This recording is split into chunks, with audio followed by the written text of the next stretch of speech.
Di balik tembok peternakan yang dipenuhi bau amis dan suara mesin penggiling yang tak pernah berhenti, belasan perempuan menghilang tanpa jejak. Warga desa tahu ada sesuatu yang salah. Mereka mendengar jeritan di malam hari, namun ketakutan membungkam mereka, dan polisi memilih untuk mengabaikannya. Namun, seorang ibu datang dari jauh, menolak untuk menyerah. Ia mencari putrinya yang hilang, tak peduli pada ancaman atau bahaya. Dengan tekadnya yang tak tergoyahkan, ia memicu penyelidikan yang mengungkap kebenaran yang jauh lebih gelap dari yang siapapun bisa bayangkan. Di bawah terik matahari Bali yang seakan tak pernah lelah, peternakan babi Sari Merta terhampar, dikelilingi pagar kawat tinggi yang karatan dan menolak pandangan dari luar. Aroma menusuk dari fermentasi pakan dan kotoran babi yang pekat menjadi identitasnya yang paling menonjol. Namun, bagi warga desa Merta, bau itu bukanlah satu-satunya hal yang membuat mereka menjaga jarak. Lebih dari sekadar bau, ada aura dingin dan mencekam yang melingkupi tempat itu. Peternakan ini milik I Gede Wirawan, sosok yang dijuluki Wirawan Tiga Senyap, bukan tanpa alasan.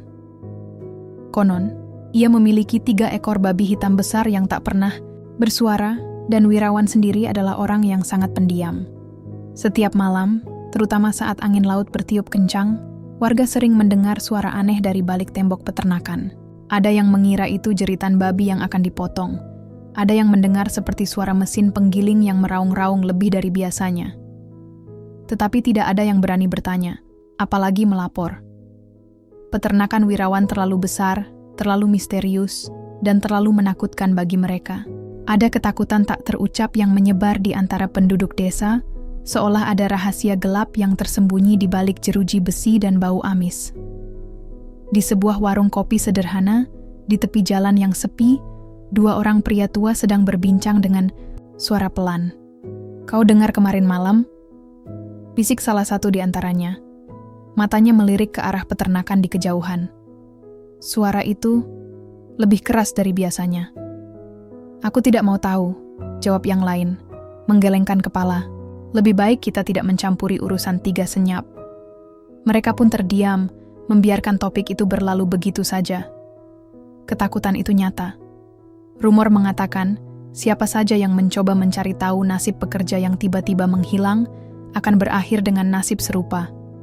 Selama bertahun-tahun, pekerja di sana datang dan pergi, kebanyakan dari luar Bali. Mereka datang dengan harapan mendapatkan pekerjaan dan penghidupan yang layak. Tapi tak pernah ada yang kembali untuk menceritakan kisah mereka. Ini menjadi misteri yang mengakar, sebuah simpul tebal yang tak ada seorang pun berani mengurainya. Sore itu, suasana mencekam itu terpecah oleh kedatangan sebuah bus tua. Seorang perempuan paruh baya turun, matanya yang lelah menyapu pandangan, mencari-cari. Namanya Ibu Sarinah, seorang janda dari Banyuwangi. Wajahnya dipenuhi kecemasan dan kelelahan, tercetak dari perjalanan panjangnya. Di tangannya, ia memegang sebuah tas lusuh dan foto seorang perempuan muda berwajah ceria. Siti Aisyah, anaknya, adalah alasan ia datang jauh-jauh ke Bali. Siti adalah seorang janda muda dengan 1 anak. Dengan harapan mendapatkan penghidupan yang lebih baik untuk keluarga kecilnya, ia memutuskan merantau ke Bali setelah mendapatkan tawaran pekerjaan di sebuah peternakan babi. Komunikasinya dengan Ibu Sarinah lancar di awal, sampai 3 bulan lalu, ketika telepon dari Siti tiba-tiba terputus. Awalnya, Ibu Sarinah tidak terlalu khawatir. Ia berpikir mungkin Siti sibuk dan tidak sempat menghubungi. Tetapi 1 minggu, 1 bulan, hingga 3 bulan berlalu, dan keheningan itu terasa semakin mencekam. Ia mencoba menghubungi peternakan, tetapi tidak pernah ada yang mengangkat. Ketika ia mencoba mengirimkan uang ke rekening Siti, ia mendapatkan notifikasi bahwa rekening itu telah kosong. Kecemasan Ibu Sarinah berubah menjadi ketakutan. Setelah berhasil menanyakan arah, Ibu Sarinah melangkah dengan langkah ragu-ragu menuju peternakan. Pagar kawat yang tinggi dan pintu gerbang besi yang terkunci seolah menertawakannya. Ia memencet bel di gerbang beberapa kali. Setelah menunggu cukup lama, seorang pria bertubuh besar dan berwajah dingin muncul. "Cari siapa?" tanyanya dengan nada kasar. "Saya Sarinah," jawab Ibu Sarinah dengan suara bergetar. "Saya mencari anak saya, Siti Aisyah. Dia bilang dia bekerja, Di sini. Pria itu memandang Ibu Sarinah dari ujung kaki sampai ujung rambut dengan tatapan meremehkan. Siti, tidak ada nama itu di sini. Banyak pekerja datang dan pergi. Mungkin dia sudah pulang. Tapi, dia tidak pernah menghubungi saya, kata Ibu Sarinah menahan air matanya. Dan nomor teleponnya tidak aktif. Itu bukan urusan saya, jawab pria itu sambil berbalik. Kalau tidak ada urusan lain, silakan pergi, jangan mengganggu. Pintu gerbang tertutup kembali, meninggalkan Ibu Sarinah di luar, sendirian, dengan hati yang hancur. Ini adalah konflik pertama yang ia hadapi. Penolakan, terang-terangan dari pihak peternakan hanya memperkuat dugaan buruknya. Ia tidak akan menyerah begitu saja. Di balik keputusasaan, ada kegigihan seorang ibu yang tidak akan pernah berhenti mencari kebenaran, bahkan jika ia harus menghadapi monster paling menakutkan sekalipun. Ibu Sarinah menyeka air matanya dan berjalan ke sebuah kantor polisi kecil di pinggir desa. Ia melaporkan kasus hilangnya anaknya kepada petugas jaga. Laporannya diterima, tetapi dengan nada yang sangat meremehkan. Bu, banyak anak muda yang merantau dan putus kontak dengan orang tua. Nanti juga pulang sendiri. Mungkin dia dapat pacar baru, ujar petugas itu sambil terkekeh pelan. Kami punya banyak kasus yang lebih penting dari ini. Hati Ibu Sarinah mencelos. Ia merasakan ketidakadilan yang begitu besar. Polisi yang seharusnya menjadi tempatnya mencari perlindungan malah meremehkan kepedihannya. Namun, jauh di sudut ruangan, seorang perwira polisi bernama Kompol Bayu Prasetyo memperhatikan percakapan itu. Ekspresi wajah Ibu Sarinah yang gigih dan putus asa meninggalkan kesan mendalam padanya. Kompol Bayu adalah perwira yang berbeda dari yang lain. Ia memiliki intuisi yang tajam dan tidak pernah mengabaikan laporan sekecil apapun. Ia tahu, di balik cerita sederhana ini, ada sesuatu yang lebih besar yang tersembunyi. Saat Ibu Sarinah keluar dari kantor polisi, ia merasa sendirian di tengah dunia yang tak peduli. Namun, ia tidak tahu, di balik tembok itu, ada seseorang yang mulai membuka mata. Seseorang yang akan menjadi harapan terakhirnya. Seseorang yang tidak akan membiarkan kebenaran terkubur bersama suara-suara aneh dari peternakan Tiga Senyap. Ibu Sarinah berdiri termangu di depan gerbang besi peternakan yang baru saja ditutup di hadapannya. Hatinya perih, seolah dipukul dengan palu. Jawaban dingin dari pria di gerbang itu seperti belati yang menusuk langsung ke ulu hatinya. Tidak, ada nama itu di sini. Kalimat itu terus berputar-putar di kepalanya, menenggelamkan harapan yang telah ia bawa jauh-jauh dari Banyuwangi. Namun, seorang ibu tidak akan pernah menyerah semudah itu. Bagi Sarinah, kata tidak hanyalah tantangan yang harus ia taklukkan. Ia harus mencari Siti, putrinya. Sarinah berjalan perlahan, menyusuri jalan setapak yang berdebu.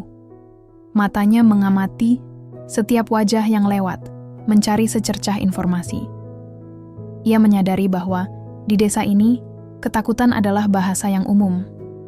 Warga yang ia sapa hanya membalas dengan tatapan kosong atau menggelengkan kepala, seolah-olah nama Siti Aisyah dan peternakan, wirawan adalah topik terlarang.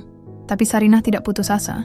Ia tahu, di antara dinding-dinding bisu itu, pasti ada seseorang yang tahu sesuatu. Ia akhirnya menemukan sebuah warung kopi kecil, letaknya agak jauh dari pusat desa. Di sana, seorang wanita paruh baya sedang membersihkan meja. Wajahnya ramah, tidak sedingin warga lain. Sarinah memberanikan diri mendekat.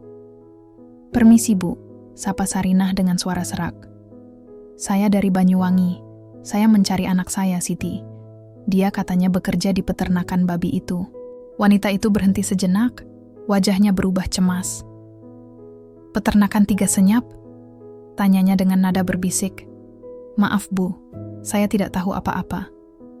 "Tolong, Bu," pinta Sarinah. "Anak saya sudah tidak ada kabar 3 bulan. Saya hanya ingin tahu, apakah dia baik-baik saja?" Mata Sarinah berkaca-kaca. Air mata itu, yang ia tahan selama perjalanan, kini meluap.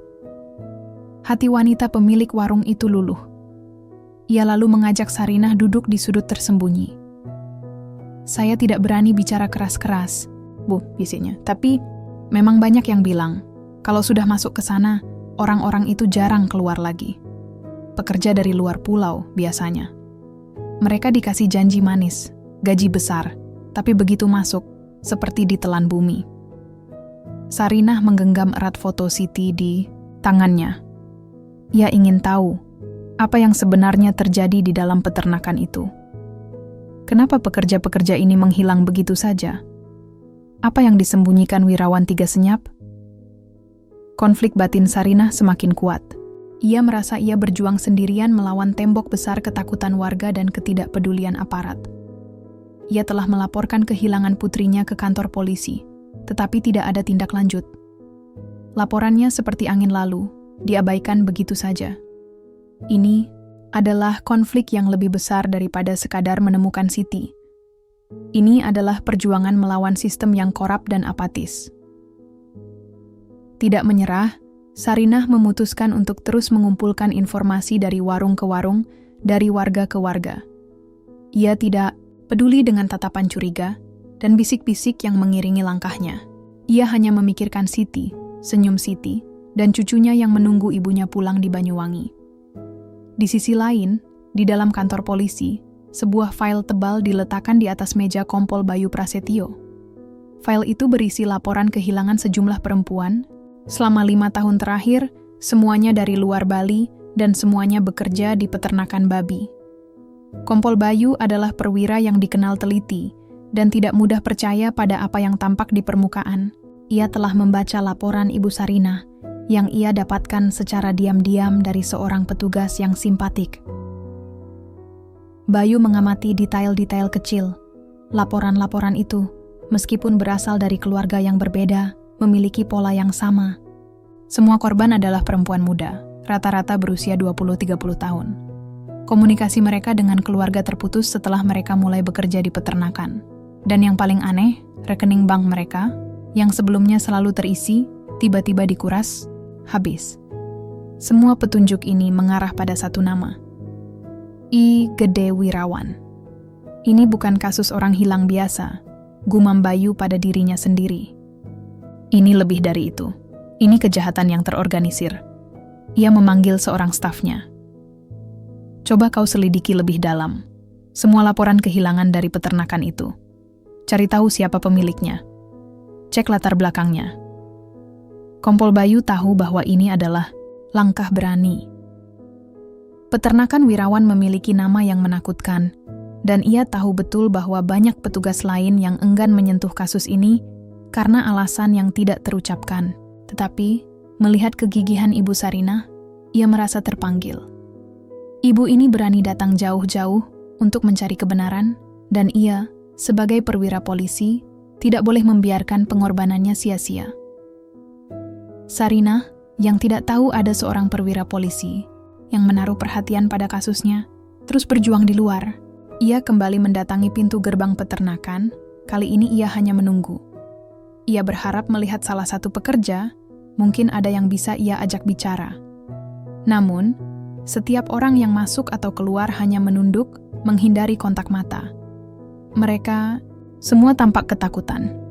Pada akhirnya, ia hanya bisa duduk di warung kopi tempat ia pertama kali menemukan secercah harapan.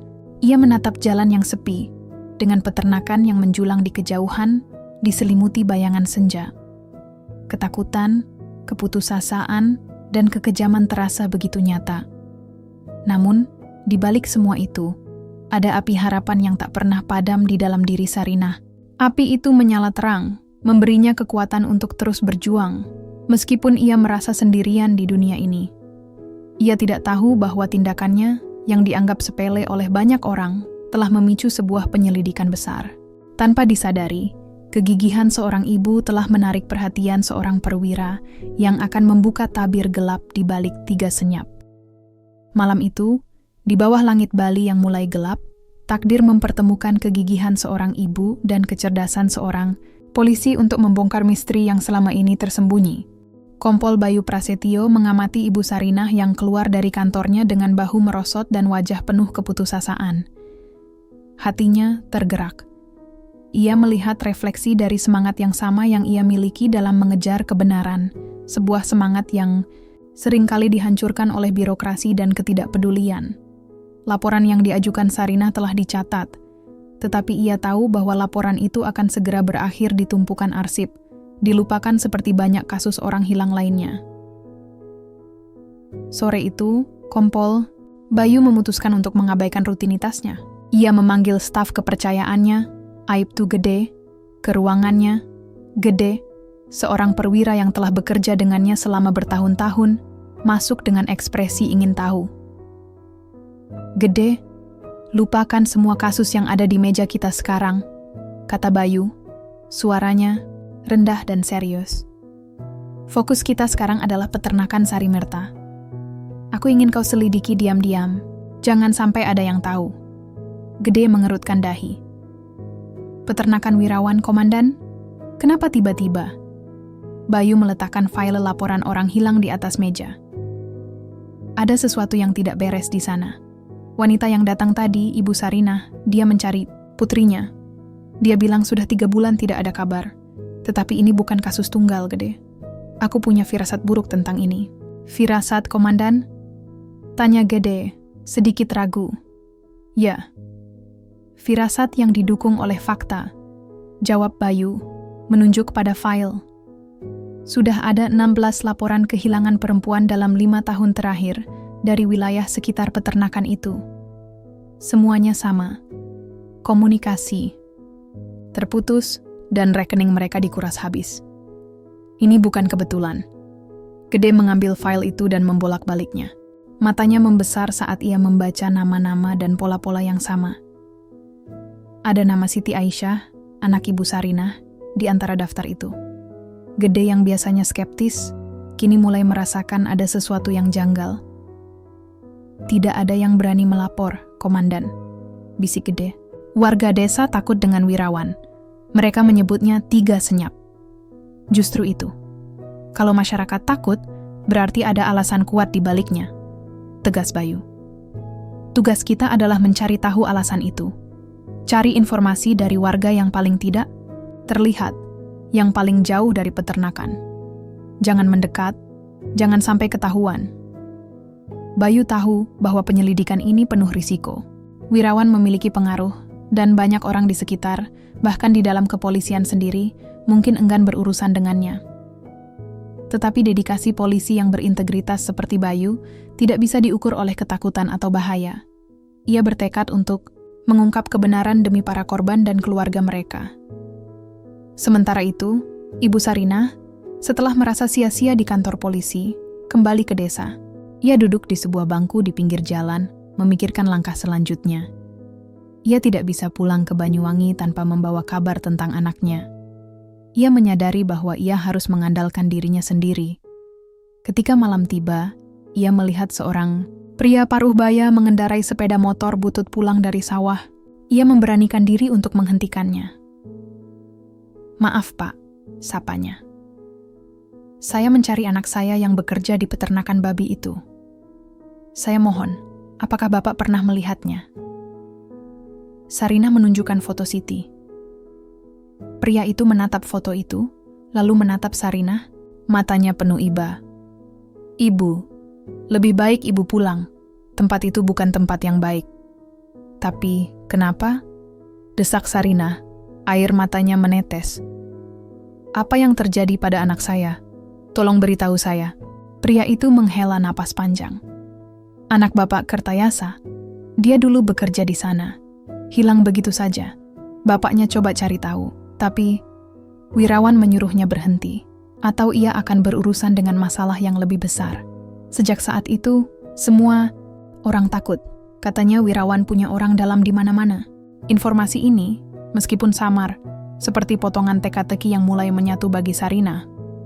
Ia menyadari bahwa putrinya dan belasan perempuan lainnya mungkin adalah korban dari sesuatu yang jauh lebih besar dari sekadar putus kontak. Mereka adalah korban dari sebuah kejahatan terorganisir yang dilindungi oleh ketakutan. Kegigihan Ibu Sarinah adalah kekuatan pendorong di balik semua ini. Ia adalah pemicu yang tidak disengaja. Tanpa ia sadari, perjuangannya yang tampak kecil telah menarik perhatian seorang perwira polisi yang teliti. Ini adalah titik balik dalam cerita, di mana ketidakberdayaan seorang ibu bertemu dengan dedikasi seorang perwira polisi menciptakan sebuah aliansi yang tidak terucap, tetapi sangat kuat. Kompol Bayu Prasetyo menghabiskan malam itu dengan menganalisis data, memetakan pola, dan membaca ulang laporan-laporan yang sebelumnya diabaikan. Ia menemukan bahwa semua laporan memiliki kesamaan. Para perempuan itu adalah tulang punggung keluarga, berjuang untuk menghidupi anak atau orang tua mereka. Mereka adalah orang-orang yang paling rentan, yang paling tidak memiliki suara. Ini bukan hanya kasus kriminal biasa, Gede, ujar Bayu kepada stafnya di pagi hari. Ini kejahatan terhadap kemanusiaan. Mereka mengeksploitasi yang lemah.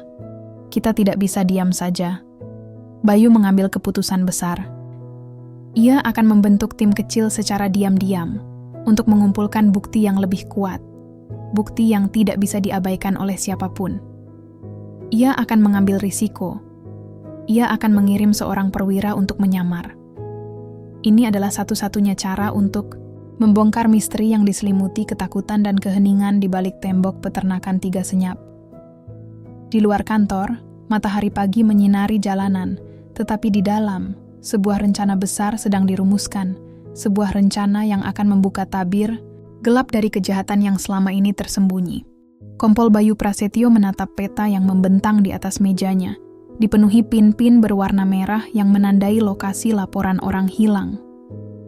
Garis-garis benang merah ditarik dari setiap pin, dan semua garis itu mengarah ke satu titik pusat, peternakan babi Sari Merta milik I Gede Wirawan. Bayu merasa seperti seorang detektif kuno, mencoba memecahkan teka-teki dengan petunjuk yang teramat tipis. Firasatnya yang tajam mengatakan, ini bukan hanya kasus orang hilang biasa. Ini adalah pola yang mengerikan, sebuah rantai kejahatan yang telah tersembunyi selama bertahun-tahun. Di samping peta, ada tumpukan file yang disiapkan oleh Aibtu Gede. Gede telah bekerja tanpa lelah, mengorek informasi dari arsip kepolisian, menggali laporan-laporan yang sudah usang dan hampir dilupakan. Laporan-laporan itu, yang tersebar di berbagai unit dan waktu yang berbeda, kini dikumpulkan menjadi satu file tebal. Bayu membaca setiap lembar dengan teliti. Nama-nama korban, usia mereka, latar belakang keluarga, dan hal terpenting, modus operandi yang identik. Korban 1, Niluh Putu, 24 tahun, dari Singaraja. Hilang sejak 3 tahun lalu. Laporan keluarga menyebutkan ia bekerja di sebuah peternakan di Merta. Komunikasi terputus, rekening bank dikuras habis. Korban 2, Maria, 28 tahun, dari Flores. Hilang 4 tahun lalu. Ia pindah ke Bali untuk bekerja di sebuah peternakan. Rekening, banknya kosong. Korban 3, Siti Aisyah, 29 tahun, dari Banyuwangi. Hilang 3 bulan lalu. Laporan terakhirnya adalah ia bekerja di peternakan babi di Merta. Rekening bank dikosongkan. Ada total 16 perempuan dalam daftar itu. Semuanya adalah tulang punggung keluarga, mencari nafkah demi anak, adik, atau orang tua. Mereka adalah sosok yang paling rentan, datang ke Bali dengan harapan palsu akan kehidupan yang lebih baik. Misteri yang menyelimuti kasus ini semakin gelap. Apa motifnya? Apakah Wirawan hanya menipu mereka? Atau ada hal yang lebih kejam terjadi di balik tembok peternakan? Komandan, saya juga menemukan satu hal lagi, kata Gede, kembali ke ruangan Bayu. Semua korban ini direkrut melalui calo yang sama. Namanya I Komang. Tapi calo ini sudah menghilang sejak 2 tahun lalu. Sejak itu tidak ada calo yang berani merekrut untuk peternakan itu lagi. Informasi ini semakin memperkuat dugaan Bayu. Ini bukan hanya kejahatan tunggal, melainkan sebuah sindikat.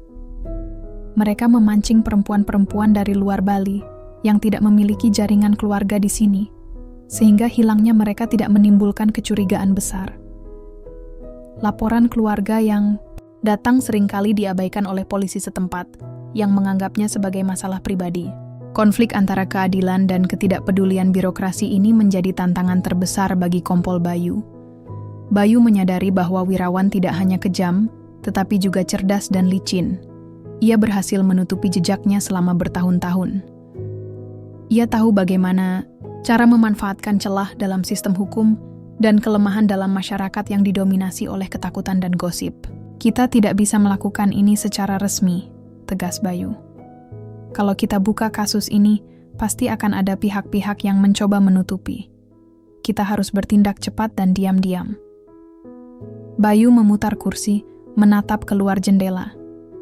Wajah Ibu Sarinah terlintas di benaknya. Perempuan paruh baya itu datang jauh-jauh, hanya dengan secercah harapan. Bayu merasa memiliki tanggung jawab moral untuk memberikan jawaban. Bukan hanya untuk Sarinah, tapi untuk semua keluarga yang telah kehilangan putrinya tanpa jejak. Gede, kita butuh bukti yang tidak bisa dibantah, kata Bayu. Rekening bank yang dikuras, laporan orang hilang, itu semua hanya bukti tidak langsung. Kita harus masuk ke dalam. Kita harus tahu apa yang terjadi di dalam sana. Masuk ke dalam? Maksud komandan? Tanya Gede, tegang. Kita akan menyusupkan seseorang. Jawab Bayu, suaranya mantap. Seseorang yang bisa bekerja di sana, tanpa menimbulkan kecurigaan. Seseorang yang bisa mengumpulkan bukti langsung dari dalam peternakan. Gede menelan ludah. Itu sangat berbahaya, komandan. Siapa yang akan kita kirim? Bayu tidak menjawab. Ia sudah punya nama di benaknya. Nama seorang perwira muda yang cerdas, berani, dan memiliki kemampuan beradaptasi yang luar biasa. Seorang perwira yang dapat mengubah dirinya menjadi siapapun yang dibutuhkan demi mengungkap kebenaran. Karakter utama berikutnya akan segera diperkenalkan, siap untuk mempertaruhkan nyawanya demi keadilan. Keputusan ini adalah titik balik cerita.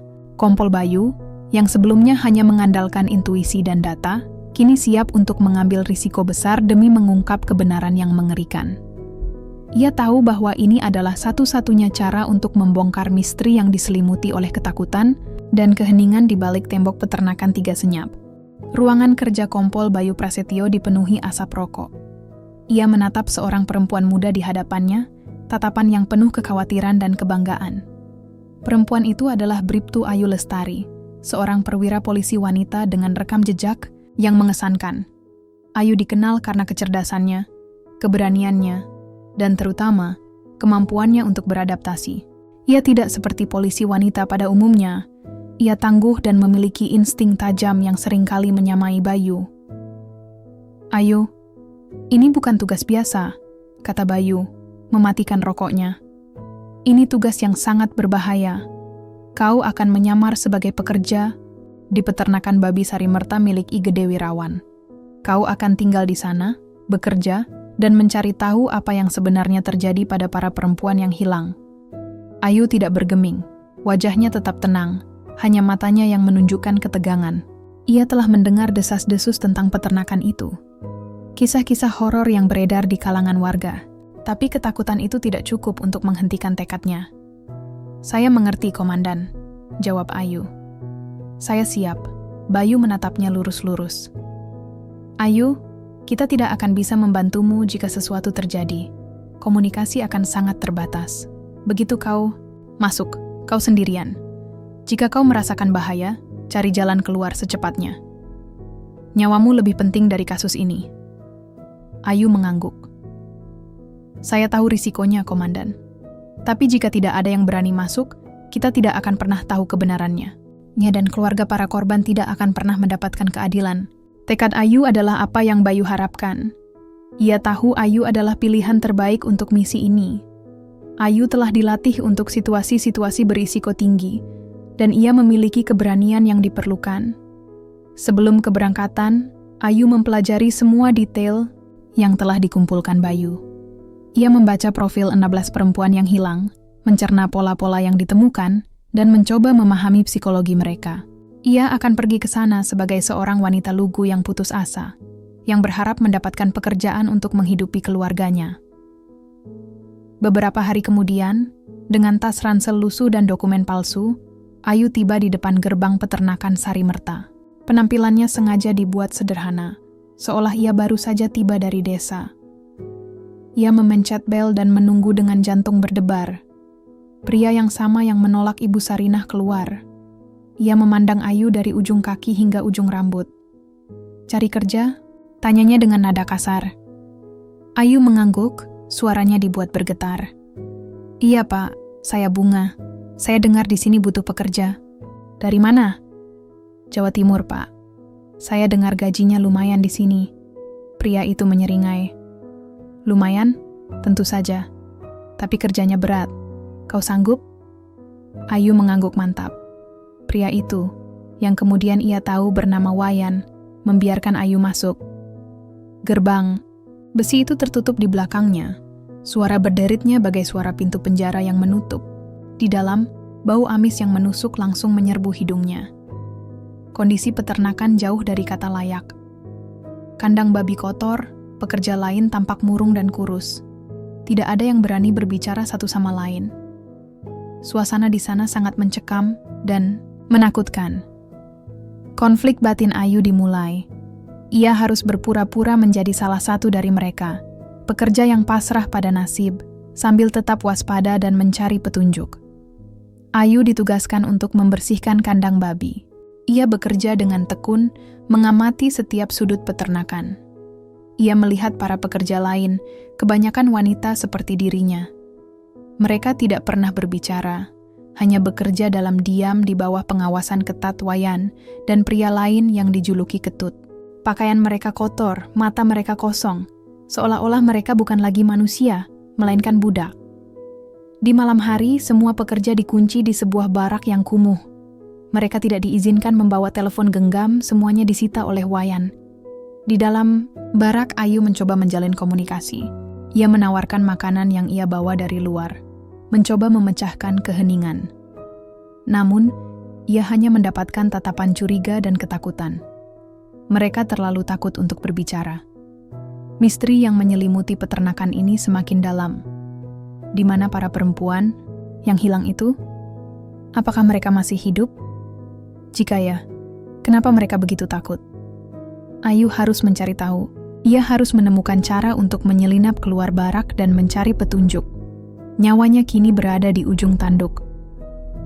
Ia tidak hanya menghadapi risiko tertangkap, tapi juga bahaya yang tidak diketahui, yang mungkin bersembunyi di dalam peternakan. Ini, di salah satu sudut barak, ia melihat seorang wanita yang lebih tua, tampak paling lelah dari yang lain. Ayu memberanikan diri mendekat. "Kenapa kita tidak boleh keluar, Bu?" tanyanya. Wanita itu hanya menggelengkan kepala, air mata mengalir di pipinya. "Jangan tanya. Kau tidak mau tahu," bisiknya dengan suara gemetar.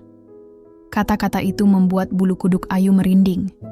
Itu bukan ancaman, melainkan peringatan yang tulus. Ia menyadari bahwa rahasia peternakan ini jauh lebih gelap dari yang ia bayangkan. Misi ini tidak hanya tentang menemukan bukti, tetapi juga tentang bertahan hidup. Ayu tahu, setiap langkah yang ia ambil dari sekarang akan menjadi sebuah pertaruhan. Ia harus menjadi Bribtu Ayu Lestari yang berani dan cerdas di balik topeng bunga yang lugu. Misi baru saja dimulai. 1 minggu berlalu.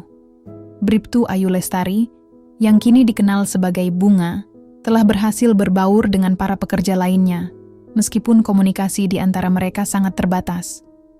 Ketakutan yang menyelimuti mereka terlalu kuat untuk ditembus. Mereka bekerja dari subuh hingga matahari terbenam, membersihkan kandang babi yang kotor, memberi makan babi-babi dengan pakan yang aneh, dan melakukan pekerjaan kasar lainnya. Kehidupan di peternakan ini adalah neraka. Ayu menyadari bahwa untuk mendapatkan informasi, ia harus bertindak sendiri. Ia harus mencari petunjuk di tempat yang tidak dicari oleh orang lain. Pikirannya tertuju pada barak kumuh tempat mereka tinggal. Sebuah gubuk tua yang dibiarkan kosong, tersembunyi di balik tumpukan karung pakan, menarik perhatiannya. Pintu gubuk itu tidak terkunci, tetapi ada aura angker yang membuatnya tampak tidak terjamah. Pada malam hari, saat semua pekerja sudah tertidur, lelap dalam kelelahan Ayu menyelinap keluar. Dengan senter kecil yang ia sembunyikan di dalam saku, ia berjalan hati-hati menuju gubuk tua itu. Jantungnya berdebar kencang. Ia tahu, jika tertangkap, nyawanya bisa terancam. Ia membuka pintu gubuk yang berderit pelan dan masuk ke dalam. Bau, apek, debu, dan sisa-sisa jerami menyeruak ke hidungnya. Di dalam, ruangan itu kosong, kecuali beberapa barang yang dibiarkan begitu saja di sudut. Terdapat sebuah tas jinjing lusuh, beberapa pasang sandal jepit yang sudah usang, dan sebuah dompet wanita yang sudah robek. Ayu memeriksa tas itu dengan teliti. Ia menemukan foto seorang anak laki-laki yang tersenyum riang, Dan di balik foto itu, ada tulisan tangan yang memudar. Untuk anakku, dari ibu. Air mata Ayu menetes. Ia mengenali wajah anak laki-laki itu. Ia pernah melihatnya di salah satu foto yang diberikan Kompol Bayu padanya.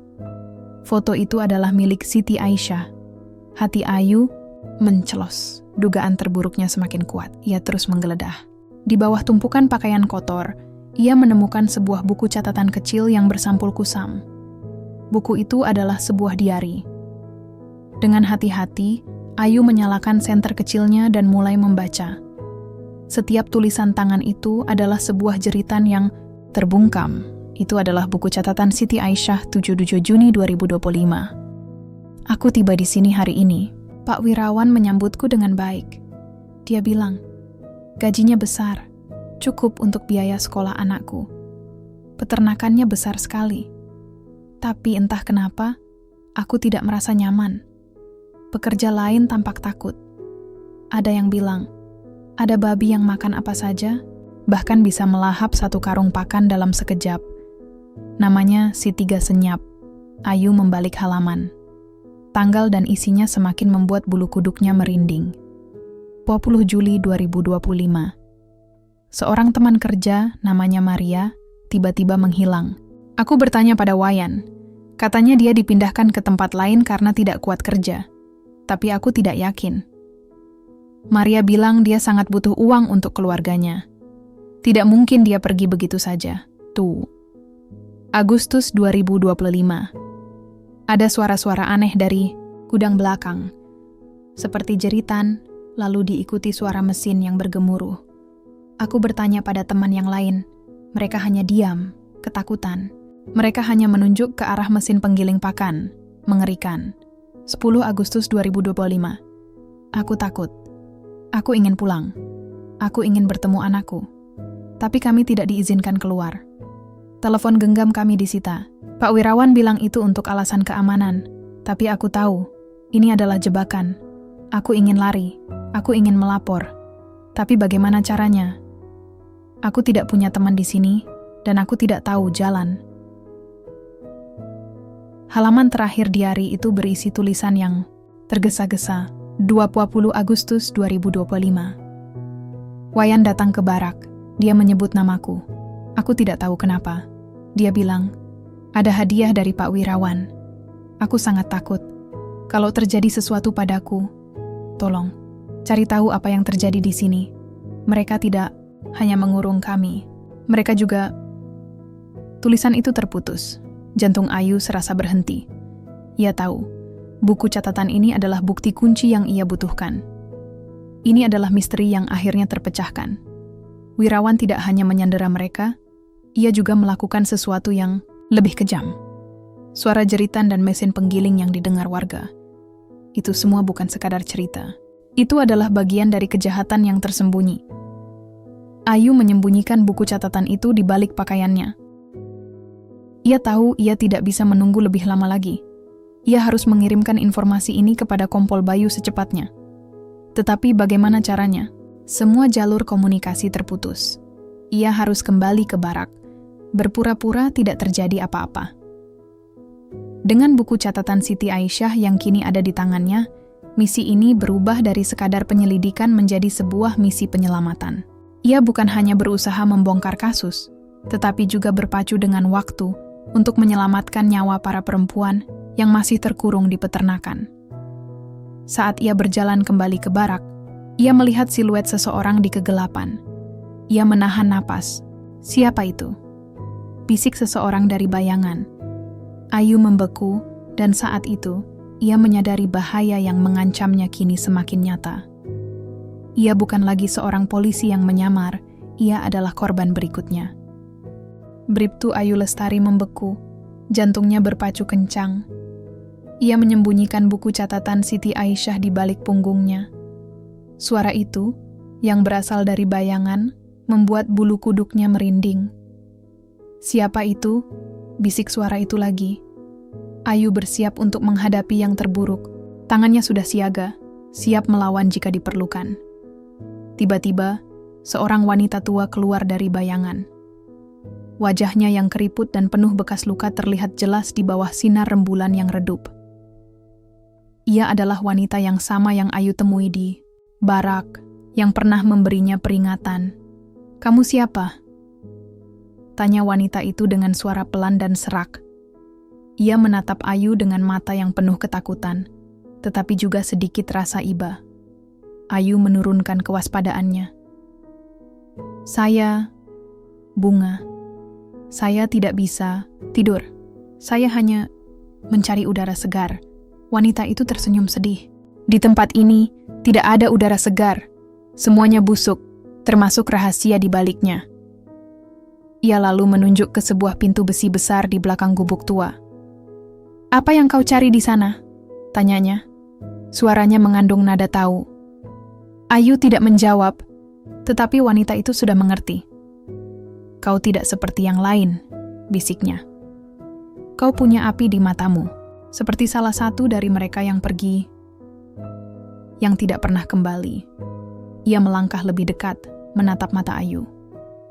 "Nama saya Nimade. Suamiku dulu bekerja di sini. Dia menghilang. Saya juga di sini mencari dia, tapi malah terjebak seperti mereka.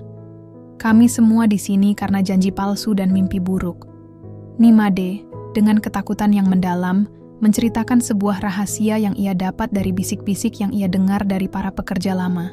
Ia menceritakan tentang sebuah gudang di belakang peternakan, yang dijaga sangat ketat oleh Wirawan dan para kaki tangannya. Mereka menyebutnya ruangan terlarang. Tidak ada yang diizinkan mendekat, apalagi masuk. Ada cerita bahwa di dalamnya disimpan harta karun Wirawan yang paling berharga. Nimade berbisik, "Suatu malam aku melihat Wirawan dan Wayan membawa sebuah karung besar, berbau busuk. Mereka membuangnya di belakang gudang itu. Aku tidak berani melihat apa isinya, tetapi sejak itu aku sering mendengar suara mesin penggiling yang meraung-raung bahkan di tengah malam."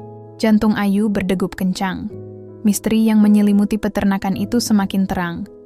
Buku catatan Siti Aisyah, kesaksian Nimade, dan ketakutan yang mencekam di antara para pekerja, semuanya mengarah pada satu kesimpulan yang mengerikan. Wirawan tidak hanya menyandera mereka, ia juga membunuh mereka dan menghilangkan jejaknya di dalam gudang itu. Suara mesin penggiling pakan yang meraung, yang didengar oleh para warga, adalah suara kematian.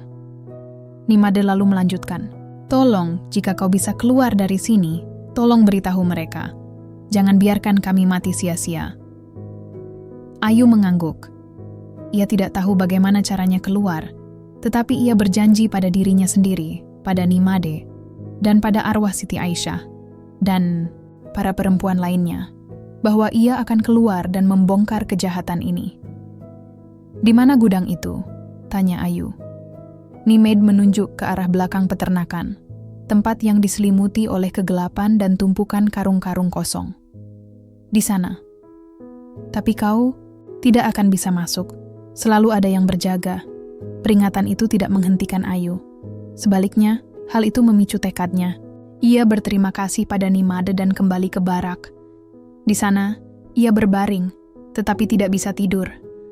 Pikirannya dipenuhi oleh plot yang harus ia susun. Ia harus masuk ke gudang itu. Ia harus mendapatkan bukti. Pagi harinya, saat semua orang sibuk bekerja, Ayu mengamati setiap sudut peternakan, mencoba menemukan celah keamanan. Ia melihat Wayan dan Ketut selalu berpatroli di sekitar gudang itu. Tidak ada kesempatan untuk menyelinap masuk. Ayu tahu ia harus menciptakan gangguan. Saat ia membersihkan kandang babi, ia secara sengaja menjatuhkan karung pakan yang besar, membuatnya tumpah kemana-mana. Babi-babi yang kelaparan segera berkerumun, membuat kegaduhan. Wayan, dengan wajah marah datang menghampiri. "Bodoh," teriaknya. "Bersihkan sekarang, jangan sampai Pak Wirawan tahu." Saat Wayan sibuk mengumpat dan memarahinya, Ayu melihat celah. Ketut, yang biasanya berjaga, datang membantu Wayan. Itu adalah kesempatan yang sangat kecil, hanya beberapa menit, tetapi itu sudah cukup. Dengan hati-hati, Ayu menyelinap ke belakang menuju gudang. Pintunya terkunci, tetapi ia adalah Bribtu, Ayu Lestari. Ia sudah dilatih untuk membongkar kunci, bahkan dengan alat seadanya. Dengan menggunakan seutas kawat tipis, ia mulai membongkar gembok. Keringat dingin mengalir di pelipisnya. Ini adalah pertaruhan terbesar dalam hidupnya. Bunyi, klik pelan membuat jantungnya melompat. Gembok itu terbuka. Ia segera masuk ke dalam dan menutup pintu. Di dalam, bau anyir yang lebih pekat dari yang pernah ia hirup menyeruak. Ia menyalakan senter kecilnya. Pemandangan yang ia lihat membuat seluruh tubuhnya lemas. Di sana, di dalam gudang gelap itu, terdapat tumpukan barang-barang pribadi. Ada tas jinjing, dompet, foto keluarga, mainan anak-anak, bahkan gaun pengantin yang dilipat rapi. Semuanya milik para perempuan yang hilang. Itu adalah barang-barang dari 16 perempuan yang terdaftar di fil Kompol Bayu. Ayu menemukan dompet Maria, dengan foto yang sama seperti yang dijelaskan di laporan. Ia menemukan sepasang anting-anting milik Niluh Putu. Semua itu adalah bukti yang tak terbantahkan. Wirawan memang tidak membiarkan mereka pergi. Di ujung ruangan, sebuah mesin penggiling pakan yang besar berdiri tegak. Di dekatnya ada sisa-sisa pakan babi yang menempel. Dengan gumpalan-gumpalan aneh, Ayu mendekat, menyalakan senternya. Di sana, ia melihat gumpalan-gumpalan itu dengan jelas. Itu bukan pakan babi. Itu adalah bagian dari pakaian dan rambut. Dan di sana, tergeletak di lantai, sepasang sandal jepit yang sama persis dengan yang Siti Aisyah kenakan di foto yang ia bawa. Ayu harus keluar dari sini. Ia telah menemukan bukti yang ia butuhkan. Ia menyembunyikan beberapa barang kecil yang bisa ia bawa sebagai bukti, termasuk sepasang anting-anting dan kartu identitas salah satu korban. Saat ia keluar dari gudang dan mengunci kembali pintu, ia merasakan sebuah kemenangan pahit. Ia telah mengungkap kejahatan yang tersembunyi, tetapi ia tahu bahwa ia juga telah menempatkan dirinya dalam bahaya besar. Kini, ia harus menemukan cara untuk menghubungi Kompol Bayu sebelum terlambat. Misi ini sekarang adalah perlombaan melawan waktu. Setelah berhasil menyelinap keluar dari gudang terlarang, Bribtu Ayu Lestari, yang masih berperan sebagai bunga, berjalan kembali ke barak dengan langkah yang gemetar. Ia telah melihat cukup banyak untuk mengonfirmasi ketakutan terburuknya. Di dalam saku celananya, ada sepasang anting-anting dan sebuah kartu identitas yang sobek, bukti tak terbantahkan yang akan menjatuhkan Wirawan. Namun, membawa bukti itu keluar dari peternakan adalah misi bunuh diri. Ia harus menemukan cara untuk menghubungi Kompol Bayu Prasetyo tanpa menimbulkan kecurigaan. Keesokan paginya, saat bekerja di kandang babi, Ayu melihat sebuah kesempatan kecil. Sebuah mobil pikap yang rusak terparkir di dekat gerbang, dengan seorang mekanik lokal yang sedang memperbaikinya. Ini adalah satu-satunya celah yang ia miliki. Ia harus mengirimkan pesan. Saat Ketut dan Wayan sedang sibuk mengawasi pekerja lain, Ayu dengan cepat mendekati mekanik itu. "Pak," bisiknya dengan tergesa-gesa. "Tolong, saya punya pesan darurat untuk polisi." Mekanik itu menatapnya dengan curiga. "Polisi? Kenapa?" "Tolong, Pak. Ini soal nyawa. Ambil ini." Ayu menyelipkan selembar kertas kecil yang ia tulis di malam hari, berisi kode rahasia dan lokasi para pekerja yang disekap. "Berikan ini ke kantor polisi. Cari Kompol Bayu Prasetyo." Mekanik itu ragu, tetapi melihat kepanikan di mata Ayu, ia mengangguk dan menyembunyikan kertas itu di saku jaketnya. "Akan saya usahakan," jawabnya, suaranya pelan. Beberapa jam kemudian, di kantor polisi, Kompol Bayu duduk di ruangannya, hatinya resah. Ia belum mendapatkan kabar dari Ayu. Kegelisahannya memuncak saat ia menerima sebuah pesan dari mekanik itu. Kertas yang diterimanya berisi pesan rahasia. "Operasi 3 senyap, bukti kuat ada di dalam. Ruang bawah tanah, 20 meter dari gudang pakan. Butuh tim penyelamatan. Segera." Membaca pesan itu, wajah Bayu mengeras. Ia tahu, Ayu telah menemukan apa yang mereka cari, tetapi ia kini dalam bahaya besar. Ia segera memanggil Aibtu Gede dan membentuk tim elit. "Siapkan pasukan. Kita akan melakukan penggerebekan malam ini," perintah Bayu dengan tegas. Gede menatapnya, khawatir. "Komandan, kita tidak bisa menyerang tanpa surat perintah resmi. dan itu akan memakan waktu. Kita tidak punya waktu, bentak Bayu. Nyawa Ayu dan para perempuan lainnya dalam bahaya. Ini misi penyelamatan, bukan penangkapan biasa. Aku akan bertanggung jawab. Bayu tahu bahwa tindakannya melanggar prosedur. Tetapi ia juga tahu bahwa jika ia menunggu, semuanya bisa terlambat. Ia memimpin tim yang terdiri dari 10 perwira terbaik, semuanya dalam pakaian preman dan bersenjata lengkap. Mereka akan bergerak saat dini hari, ketika semua orang terlelap untuk meminimalisir risiko. Di peternakan, Bribtu Ayu Lestari sudah bersiap. Ia tahu bahwa penggerbekan akan terjadi. Sinyal yang ia kirimkan adalah isyarat terakhirnya. Ia harus menyiapkan para pekerja lain untuk bersiap melarikan diri saat keributan dimulai. Ia berhasil meyakinkan Nimade, yang dengan berani membantunya menyebarkan kabar itu ke pekerja lain. Di barak, ketegangan terasa begitu pekat. Para perempuan itu menunggu dengan napas tertahan. Beberapa dari mereka menangis, antara ketakutan dan harapan. Mereka tidak tahu siapa Bunga sebenarnya, tetapi mereka tahu ia adalah satu-satunya harapan mereka untuk keluar dari neraka ini. Malam semakin larut. Lampu peternakan sudah padam, hanya suara babi yang sesekali terdengar. Tiba-tiba, suara tembakan terdengar di kejauhan. Itu adalah isyarat. Tim Kompol Bayu telah tiba. Wirawan, yang rupanya sudah memiliki firasat, keluar dari kantornya dengan wajah marah. Wayan dan Ketut, yang berjaga di gerbang, sudah dilumpuhkan. Wirawan berlari menuju barak, tahu bahwa para pekerjanya adalah aset terpentingnya. Konflik memuncak. Tim Bayu mengepung peternakan, sementara Ayu harus bertarung dari dalam untuk membebaskan para pekerja yang disandera. Ia melihat Wirawan berlari menuju barak dan tahu ia harus menghentikannya.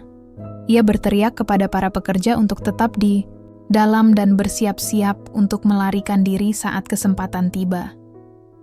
Ayu berhadapan langsung dengan Wirawan. Pria itu menyadari bahwa Bunga bukanlah pekerja biasa. Ia tersenyum sinis. "Kau polisi?" tanyanya. "Aku sudah tahu, tapi kau sendirian, dan tidak akan ada yang bisa menyelamatkanmu sekarang." Wirawan mengeluarkan sebuah pisau lipat dan mengarahkannya ke leher Ayu. Misi penyelamatan telah berubah menjadi misi bunuh diri. Konflik antara Ayu dan Wirawan kini adalah pertarungan hidup atau mati. Ayu harus menggunakan semua yang ia pelajari untuk bertahan hidup, untuk melindungi para korban, dan untuk memastikan bahwa keadilan akan ditegakkan. Malam itu, peternakan babi Sarimerta diselimuti kegelapan yang pekat, hanya diterangi oleh lampu senter yang berkelebat dan kilatan api dari tembakan yang memecah keheningan. Kompol Bayu Prasetyo memimpin timnya dengan hati-hati. Ia tahu peternakan itu adalah labirin yang penuh bahaya. Setiap langkah terasa penuh ketidakpastian, tetapi suara tembakan dari dalam, yang menandakan bentrokan awal antara Ayu dan Wirawan, memacu mereka untuk bergerak lebih cepat. Di dalam, di tengah kekacauan, Bribtu Ayu Lestari, yang kini telah menanggalkan identitasnya sebagai Bunga, berhadapan langsung dengan Wirawan. Pria itu menyeringai, matanya memancarkan kegilaan. Ia tahu ia telah tertangkap basah, dan ia tidak akan menyerah tanpa perlawanan. "Aku tidak percaya seorang polisi wanita bisa sejauh ini," ejek Wirawan. "Kau memang bodoh. Sekarang kau akan lihat apa yang terjadi pada orang yang mengganggu bisnisku." Wirawan menyerang dengan pisau. Ayu berhasil menghindarinya, menggunakan keahlian bela diri yang ia pelajari. Mereka berdua terlibat dalam pertarungan sengit di tengah kandang babi yang kotor. Wirawan lebih besar dan lebih kuat, tetapi Ayu lebih lincah dan terlatih. Ia tahu, tujuannya bukan hanya melumpuhkan Wirawan, tetapi juga mengalihkan perhatiannya dari para pekerja yang masih bersembunyi di barak. Di luar, tim Bayu berhasil melumpuhkan Wayan dan Ketut, kaki tangan Wirawan, yang mencoba melawan di gerbang. Mereka segera menyebar, mencari pintu masuk lain. Gede, yang memimpin tim pembobol, berhasil membuka pintu samping yang terbuat dari kayu, dan mereka masuk ke dalam, langsung disambut oleh bau anyir dan kotoran. Bayu mendengar suara perkelahian di kejauhan. Ia bergegas menuju suara itu, tahu bahwa Ayu ada di sana. konflik memuncak. Ini adalah pertarungan hidup dan mati, bukan hanya untuk Ayu, tetapi juga untuk keadilan. Wirawan mengarahkan pisaunya ke Ayu, berhasil melukainya sedikit di lengan. Ayu mendesis kesakitan, tetapi tidak menyerah. Ia menggunakan kesempatan itu untuk menendang kaki Wirawan, membuatnya goyah, lalu memukulnya di titik vital. Wirawan jatuh, pisaunya terlepas dari tangannya. Ayu dengan cepat menahannya, mengunci pergerakannya. Tepat saat itu, Bayu dan timnya tiba. Mereka melihat pemandangan itu. Ayu yang berlumuran darah, Wirawan yang terkunci di bawahnya, dan suara-suara babi yang berisik di sekeliling mereka. "Lepaskan dia," perintah Bayu dengan tegas. Ayu bangkit, menyingkir dari Wirawan yang terengah-engah. Bayu menahan nafas, lega melihat Ayu masih hidup. Ia melihat luka di lengan Ayu dan memanggil tim medis untuk memeriksanya. "Komandan, di sana," bisik Ayu, menunjuk ke arah barak. "Para pekerja ada di sana, dan di belakang ada bukti-bukti lainnya." Bayu mengangguk. Timnya segera bergerak menuju barak. Pintu barak yang terkunci berhasil dibuka. Para perempuan di dalamnya, yang ketakutan dan putus asa, akhirnya bisa melihat secercah harapan. Nimaid berlari ke arah Ayu dan memeluknya, menangis. Kau berhasil," bisiknya di tengah isak tangis. Penggerebekan ini adalah puncak dari semua yang telah mereka rencanakan dan korbankan. Dengan dilumpuhkannya Wirawan dan penyelamatan para pekerja, kejahatan yang selama ini disembunyikan akhirnya terungkap. Namun, Bayu tahu, ini belum selesai. Masih ada satu teka-teki terakhir yang harus dipecahkan, misteri yang mengganjal hatinya. Apa yang terjadi pada 16 perempuan yang tidak ditemukan di barak? Di mana mereka? Ia menatap Wirawan yang diborgol dan berdiri dengan angkuh. "Di mana yang lain?" tanya Bayu dengan nada dingin. "Siti Aisyah? Maria? Niluh Putu? Di mana mereka?" Wirawan hanya menyeringai. Ia menatap ke arah mesin penggiling pakan yang besar di belakangnya. Matanya memancarkan kegilaan yang mengerikan. Bayu mengikuti tatapan itu. Ada sesuatu yang salah. Sesuatu yang sangat-sangat salah. Bab ini berakhir dengan sebuah kemenangan pahit. Penjahat utama telah ditangkap, para korban yang tersisa telah diselamatkan. Tetapi pertanyaan besar masih menggantung di udara. Dan di balik senyum sinis Wirawan, sebuah kebenaran yang jauh lebih gelap dan mengerikan akan segera terungkap. Di tengah kekacauan penggerebekan, peternakan Sari Merta yang tadinya sunyi kini dipenuhi oleh siren mobil polisi dan teriakan perintah. I Gede Wirawan, yang telah dilumpuhkan oleh Bribtu Ayu, diborgol dan digiring ke mobil tahanan. Senyum sinisnya tidak pudar, bahkan saat ia melewati barisan pekerja yang diselamatkan. Matanya menatap tajam ke arah Ayu, seolah menyimpan sebuah ancaman tersembunyi. Ayu, meskipun lelah dan terluka, membalas tatapan itu dengan wajah dingin, yakin bahwa ia telah memenangkan pertempuran ini. Kompol Bayu Prasetyo mengawasi seluruh proses dengan cermat. Ia memerintahkan tim forensik dan tim investigasi untuk melakukan penyisiran menyeluruh di seluruh area peternakan. Mereka memeriksa setiap sudut, setiap gudang, dan setiap ruangan, mencari petunjuk yang mungkin terlewat. Para pekerja yang berhasil diselamatkan, termasuk Nimade, dibawa ke tempat yang aman untuk mendapatkan perawatan medis dan trauma healing. "Bagus sekali, Ayu," puji Bayu sambil melihat luka di lengan Ayu. "Kau berhasil melumpuhkannya, kita akan mengurus lukamu nanti." Ayu menggeleng. "Saya tidak apa-apa, Komandan. Tapi kita harus mencari tahu apa yang terjadi pada para perempuan lain. Mereka tidak ada di barak." Bayu mengangguk. Ia tahu ada teka-teki yang belum terpecahkan. Kehadiran 16 perempuan yang hilang masih menjadi misteri. Laporan yang ia terima dari Ibu Sarinah dan pola-pola yang ia temukan menguatkan dugaannya. Ia telah menduga yang terburuk, tapi ia membutuhkan bukti. Penyisiran terus berlanjut. Tim Bayu menggeledah setiap sudut peternakan. Mereka menemukan ruangan bawah tanah yang ditutup dengan rapi. Di dalamnya, mereka menemukan barang-barang pribadi milik para korban. Dompet, kartu identitas, foto-foto keluarga, dan mainan anak-anak. Semuanya adalah milik para perempuan yang namanya terdaftar sebagai orang hilang. Penemuan ini memvalidasi semua dugaan Bayu. Wirawan tidak hanya menyekap mereka. Ia telah mengambil barang-barang mereka sebagai sebuah trofi dari kejahatan yang telah ia lakukan.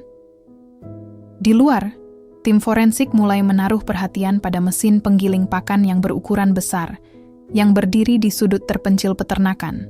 Bau amis yang menyengat di sekitar area itu terasa sangat tidak wajar, bahkan untuk sebuah peternakan babi.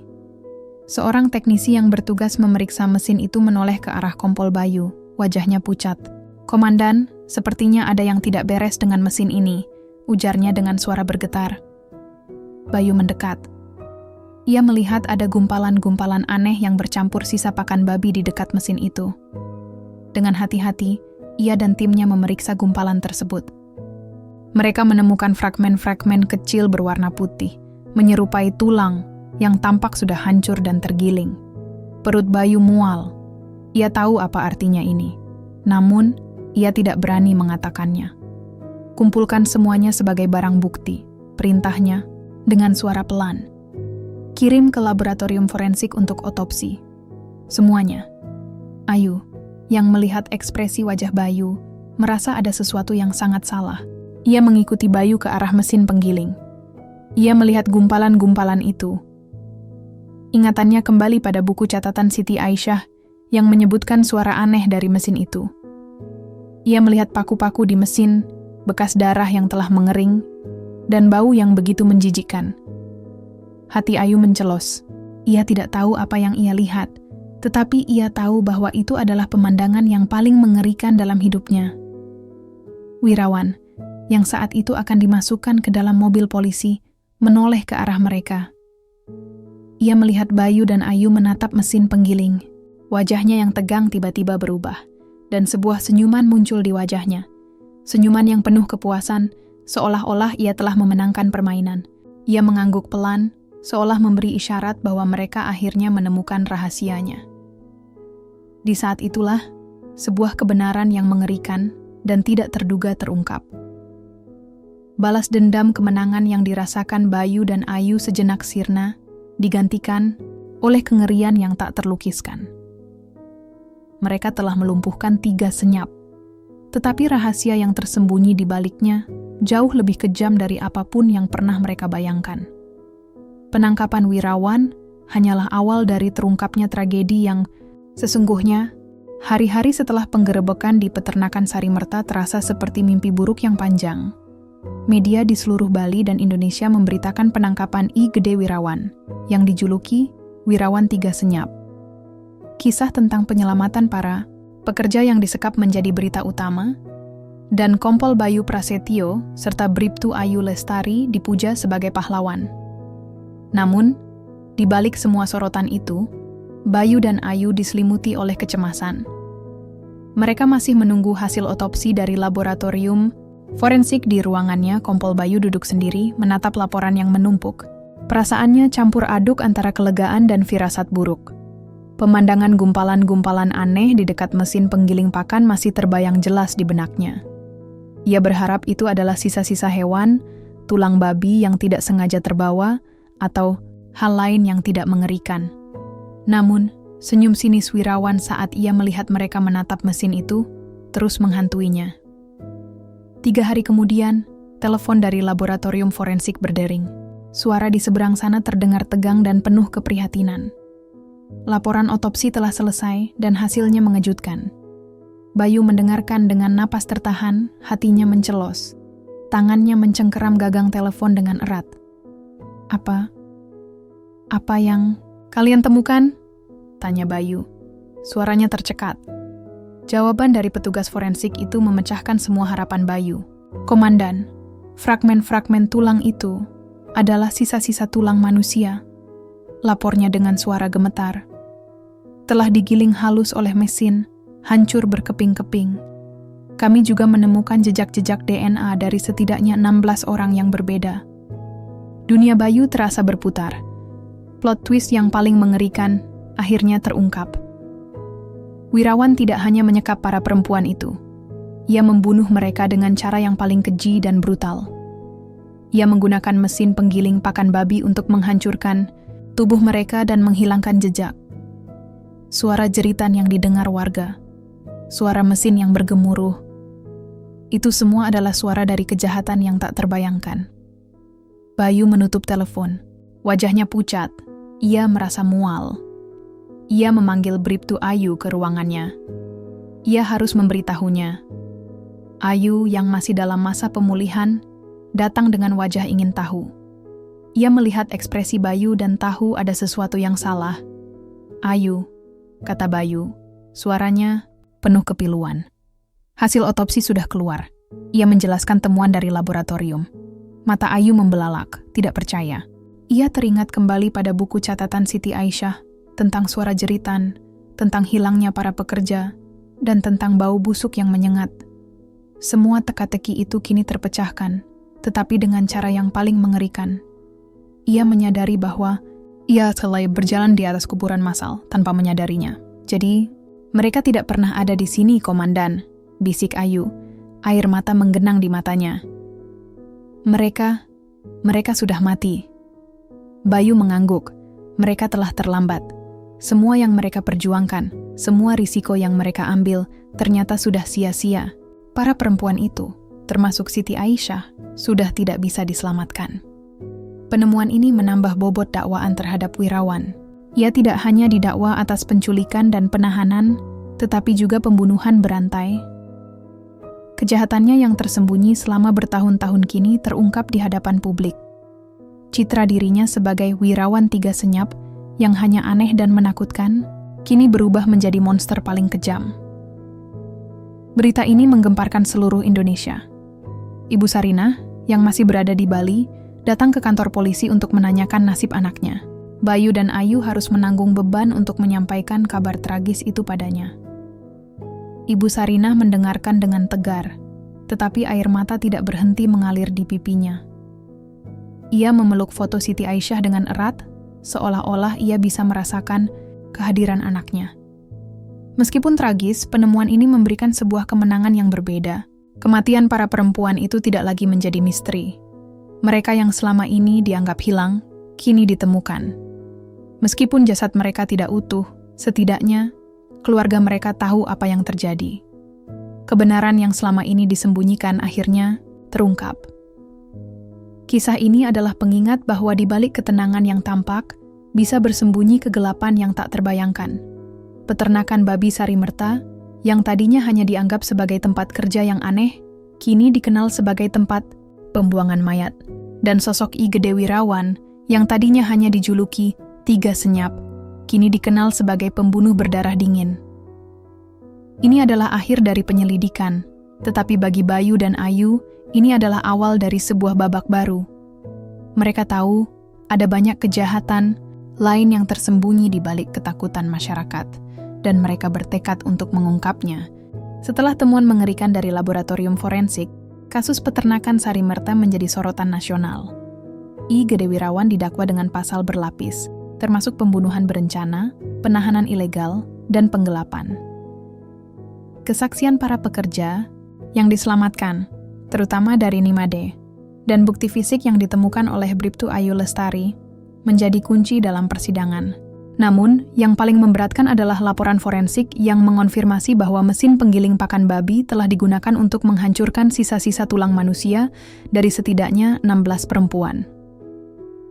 Persidangan Wirawan menarik perhatian besar. Ia duduk di kursi terdakwa dengan wajah tanpa ekspresi, seolah kejahatan yang ia lakukan tidak ada artinya. Ia menolak berbicara, memilih untuk tetap bungkam, seperti julukan 3 senyap yang melekat padanya. Tetapi kebungkamannya tidak bisa menghentikan suara-suara lain yang berteriak meminta keadilan. Kompol Bayu Prasetyo dan Bribtu Ayu Lestari dipanggil sebagai saksi utama. Mereka menceritakan dengan detail setiap langkah penyelidikan, dari laporan pertama Ibu Sarinah hingga penggerebekan yang penuh ketegangan. Kesaksian mereka, yang penuh dengan detail mengerikan, membuat seluruh ruang sidang terdiam. Ketika Ibu Sarinah dipanggil untuk bersaksi, ia berdiri di mimbar dengan wajah yang penuh kesedihan, tetapi juga kekuatan. Ia memegang foto Siti Aisyah di tangannya. Ia menceritakan bagaimana ia mencari anaknya, bagaimana laporannya diabaikan, dan bagaimana ia tidak pernah menyerah. Ia tidak berbicara dengan kemarahan, tetapi dengan kesedihan yang mendalam.